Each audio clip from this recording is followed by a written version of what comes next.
भाग एक। रेशम के पीछे छुपा अहंकार। बहुत समय पहले की बात है। काशी नगरी अपने ज्ञान, साधु संतों और गंगा तट के लिए प्रसिद्ध थी। वहां के राजा प्रहलाद देव एक साहसी, न्यायप्रिय और धार्मिक राजा माने जाते थे।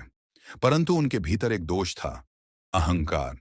उन्हें अपने वैभव, अपने वस्त्र, अपने महल और अपनी शान पर अत्यधिक गर्व था।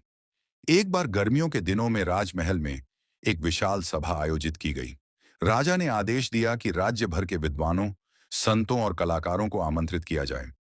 राजा का उद्देश्य था यह सिद्ध करना कि उनका दरबार ही सबसे सुसंस्कृत, सबसे भव्य और सबसे विद्वान है। सभा में रेशमी वस्त्रों में लिपटे कवि, पंडित, दार्शनिक और गायक आए। महल को चंदन और गुलाब जल से सुवासित किया गया था। सोने की दीवारों पर झूमर झिलमिला रहे थे। दरबार की दीवारों पर रेशमी पर्दे और रंगीन कालीन बिछे थे। राजा स्वयं सुनहरे जरीदार कपड़ों में हीरे जवाहरातों से सजे हुए सिंहासन पर बैठे थे। सभा में एक से एक विद्वान आए और अपनी अपनी विद्या का प्रदर्शन किया। पर राजा की नजर हर किसी के कपड़ों पर थी। हर बार वह किसी के वस्त्रों की प्रशंसा करता, उसकी रेशमी पगड़ी या जवाहरातों का जिक्र करता। राजा ने गर्व से कहा, ज्ञान तभी शोभा देता है जब वह भव्यता के साथ प्रस्तुत हो।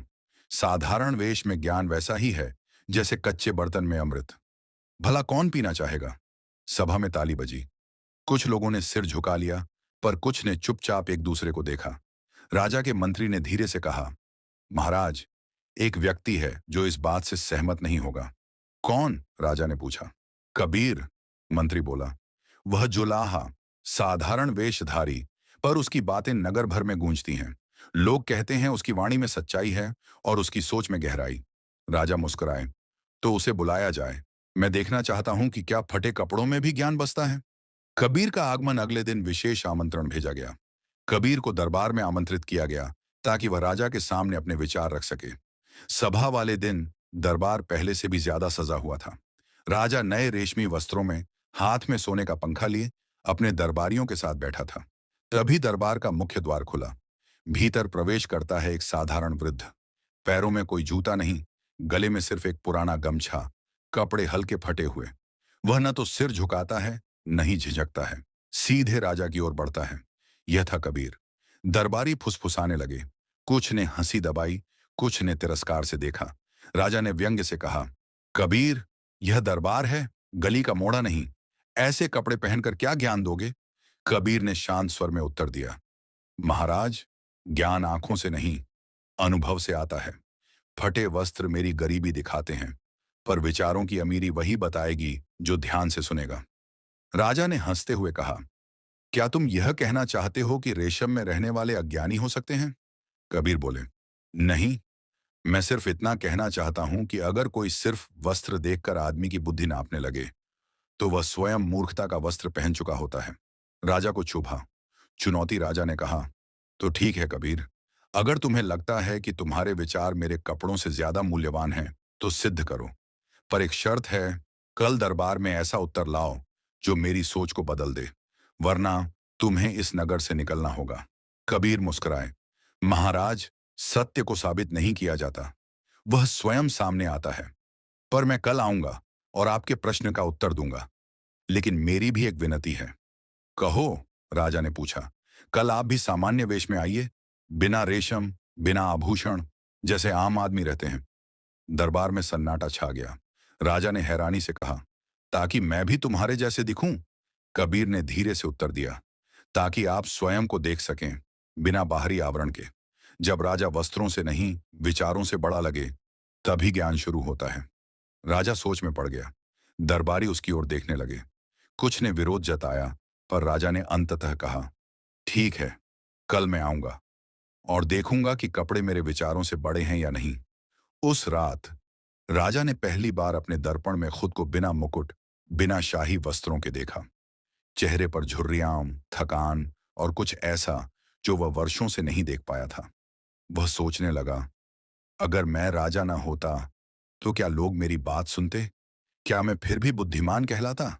क्या मेरी बातों में कोई गहराई है, या सिर्फ वजन मेरे सोने के हारों का है? दूसरी ओर कबीर घाट पर बैठे थे, चुपचाप। गंगा की लहरें जैसे उन्हें उत्तर दे रही थीं। उसने एक पुराना मिट्टी का दीपक जलाया और धीरे से कहा, कल सत्य बोलेगा। और अगर राजा सच में सुनने आया है तो रेशम नहीं, उसकी आत्मा झंझना उठेगी। भाग दो, रेशम से परे आत्मा का मूल्य। सुबह का उजाला, भीतर की तैयारी। काशी के सूरज ने जैसे ही गंगा को छुआ, उस रोशनी में कुछ बदल गया था। शहर वहीं था, पर हवा में एक अलग ऊर्जा थी। राजा प्रहलाद देव आज बहुत जल्दी उठ गए थे। उनके सेवकों ने जब उन्हें देखा तो वे चौंक गए। राजा ने न रेशमी पगड़ी पहनी थी, न सोने की अंगूठियां, और न ही उनके पारंपरिक वस्त्र। आज उन्होंने एक साधारण सफेद धोती पहनी थी, जो आम लोगों की तरह थी, ना झरी न सिल्क। राजा के निजी सेवक ने झिझकते हुए पूछा, महाराज, क्या यह वस्त्र ठीक है दरबार के लिए? राजा ने उत्तर दिया, आज का दरबार कपड़ों का नहीं, आत्मा का होगा। मैं जानना चाहता हूं कि मैं कौन हूं जब मेरे मुकुट और वस्त्र मुझसे छिन जाए। वो दिन राजा के जीवन का सबसे बड़ा दिन होने वाला था, पर उसे तब तक इसका अंदाजा भी नहीं था। दरबार, नई दृष्टि, पुराना अहंकार। दरबारियों को जैसे ही पता चला कि आज राजा आम वेश में आने वाले हैं, चारों ओर खलबली मच गई। कुछ दरबारी बोले, ये कबीर का प्रभाव है, एक जुलाहा और राजा को वस्त्र छोड़ने पर मजबूर कर दे। कुछ ने तिरस्कार से कहा, अगर हम भी साधारण वेश में आ जाएं, तो दरबार और गली में क्या फर्क रहेगा? लेकिन मंत्री शांति से बोले, शायद यही फर्क राजा दिखाना चाहते हैं कि असली दरबार भीतर बैठा होता है, बाहर नहीं। और फिर राजा पहुंचे। सिंहासन नहीं लिया, फर्श पर एक साधारण आसन पर बैठ गए। कबीर का आगमन, साधारण लेकिन शांत। दरबार की भीड़ शांत थी। और फिर भीतर आए कबीर, हमेशा की तरह फटे हुए वस्त्र, धूल से सनी चप्पल और एक पुराना झोला। लेकिन उनकी चाल में कोई डर नहीं था। उनका चेहरा न झुका था, न अकड़ा, बस शांति से भरा हुआ। राजा ने उन्हें प्रणाम किया। पूरे दरबार में सनाका छा गया। एक राजा एक जुलाहे को प्रणाम कर रहा था। कबीर बोले, महाराज, आज आपने वस्त्र उतारे नहीं, आपने अपना अहंकार भी उतार दिया है। यही पहला कदम है सच्चाई की ओर। 3 पात्र, एक जीवन सूत्र। कबीर ने अपने झोले से 3 वस्तुएं निकाली। एक सुंदर रेशमी रूमाल में लिपटा छोटा सा पत्थर, एक साधारण मिट्टी का दिया और एक कागज जिस पर कुछ लिखा था। पहले रूमाल को खोला। अंदर एक काले रंग का पत्थर था। कबीर बोले, यह रेशम के भीतर छिपा पत्थर है। बाहर से सुंदर, भीतर से निसार। कई लोग इसी तरह होते हैं, सजावट से भरे, लेकिन उनके भीतर कोई प्रकाश नहीं। फिर उन्होंने मिट्टी का दिया जलाया। वो दिया सादा था, टूटा हुआ था, लेकिन उसमें से लौ निकली। उसने पूरे दरबार को रोशन कर दिया। कबीर बोले, यह है साधारण जीवन, जिसमें ज्ञान और भक्ति का तेल डाला जाए तो वह दुनिया को रोशन कर देता है। कागज की ताकत। अब कबीर ने तीसरा कागज खोला और राजा को पढ़ने के लिए दिया। उस पर लिखा था, जो दिखता है वह हमेशा सच नहीं होता, और जो सच है वह अक्सर दिखता नहीं। राजा ने 2 बार पढ़ा, फिर आंखें बंद कर लीं। उसे अपना जीवन याद आया, महल, रथ, तलवारें, विजय यात्रा। पर इन सब में कुछ तो ऐसा था जो छूटता गया। राजा ने धीरे से पूछा, कबीर, मैं अब समझता हूं, पर क्या तुम मुझे बता सकते हो कि मेरी असली पहचान क्या है? जब सब कुछ उतर जाए, तब मैं क्या बचता हूं? कबीर का उत्तर जो भीतर तक गया। कबीर बोले, महाराज, जब आपके सिर से मुकुट उतरता है, जब आपके वस्त्र हटते हैं, जब लोग आपको राजा कहकर नहीं पुकारते, तो जो बचता है वही आपका स्वरूप है। और जो उस स्वरूप को पहचान ले, उसे न ताज की जरूरत है, न ताली की। दरबारियों की प्रतिक्रिया। कुछ दरबारी अवाक थे। एक युवा कवि ने कहा, आज मैंने पहली बार किसी को बिना गुस्से के किसी राजा को बदलते देखा है। एक सैनिक बोला, हमने तो युद्ध में तलवारें चलाईं, पर आज कबीर ने सिर्फ शब्दों से किला जीत लिया। और मंत्री ने चुपचाप नम आंखों से कहा, हम सोचते थे कि हम ज्ञानी हैं, पर हमने तो बस किताबें पढ़ी। कबीर ने जीवन पढ़ लिया। राजा की घोषणा। राजा खड़े हुए। अब उनकी आवाज में वो कठोरता नहीं थी, उसमें नम्रता थी।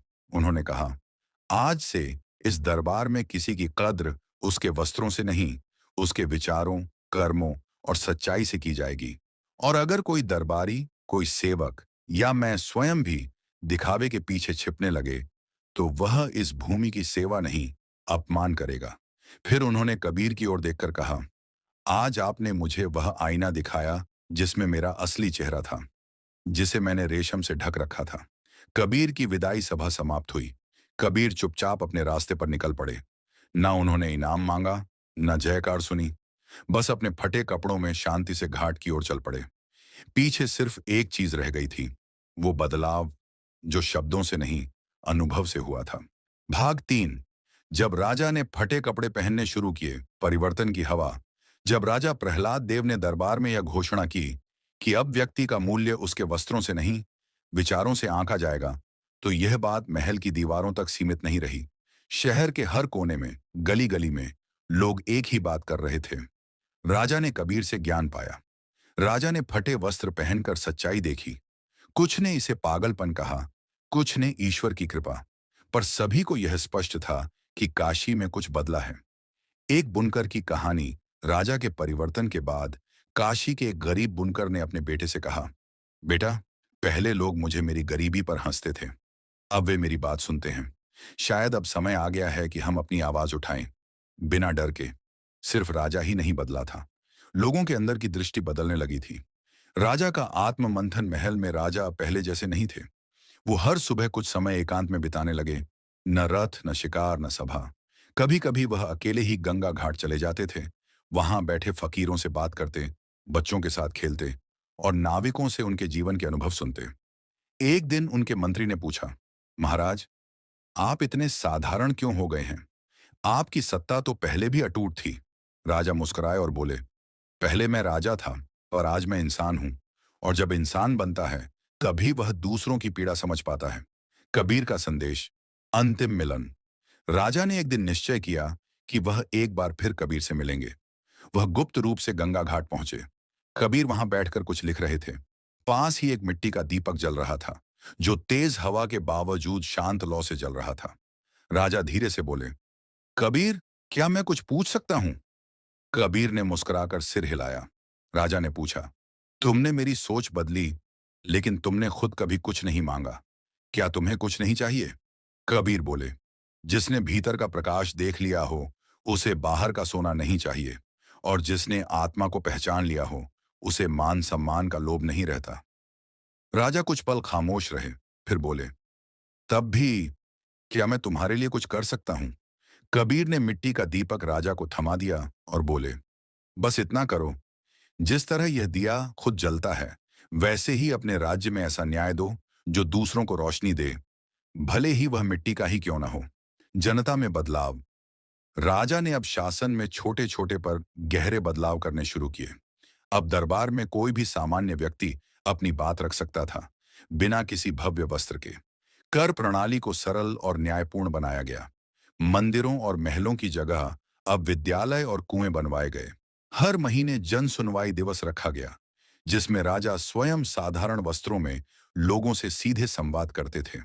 अहंकार का असली त्याग। एक दिन जब राजा शाही पोशाक में थे, उन्होंने आईने में खुद को देखा और फिर वही प्रश्न मन में आया, क्या मैं इन कपड़ों के बिना भी वही हूं? उन्होंने शाही वस्त्रों को धीरे से उतारा और अपने साधारण वेश में निकल पड़े, बिना किसी को बताए। रास्ते में कुछ लोगों ने उन्हें पहचाना तक नहीं, पर एक वृद्ध महिला ने उन्हें रुकने को कहा और बोली, बेटा, राजा बनने की योग्यता है तुझमें। तेरा चेहरा शांत है, आंखें दयालु हैं। राजा मुस्कुराए और बोले, अम्मा, आज पहली बार किसी ने मुझे मेरे वस्त्रों से नहीं, मेरे चेहरे से पहचाना है। भविष्य की पीढ़ी। कई वर्षों बाद राजा की जीवन शैली को लेकर एक किताब लिखी गई, राजा जो खुद का दास बन गया। इस पुस्तक में उस दिन का विशेष उल्लेख था, जब एक जुलाहा फटे कपड़े पहनकर राजा को वह आईना दिखा गया जिसमें आत्मा दिखाई देती थी। अंतिम दृश्य। एक रात राजा महल की छत पर बैठे तारों को निहार रहे थे। पास में वही मिट्टी का दिया रखा था जो कबीर ने उन्हें दिया था, अब भी जल रहा था। उन्होंने अपने पुत्र युवराज से कहा, बेटा, जब तू राजा बनेगा तो ध्यान रखना कि मुकुट सिर पर हो, पर दिल हमेशा जमीन से जुड़ा हो। युवराज ने पूछा, पिताजी, वो कबीर बाबा अब कहाँ हैं? राजा ने दूर गंगा की ओर देखा और कहा, जहां सत्य हो वहां उनका वास है।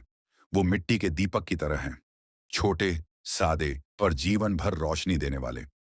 अंतिम संदेश। कहानी खत्म नहीं होती, क्योंकि कबीर जैसे लोग इतिहास नहीं, विचार बन जाते हैं। वो हमें हर दिन यही याद दिलाते हैं। जिस दिन इंसान को कपड़ों से नहीं, हृदय से परखा जाएगा, वही दिन सच्चे समाज की शुरुआत होगी।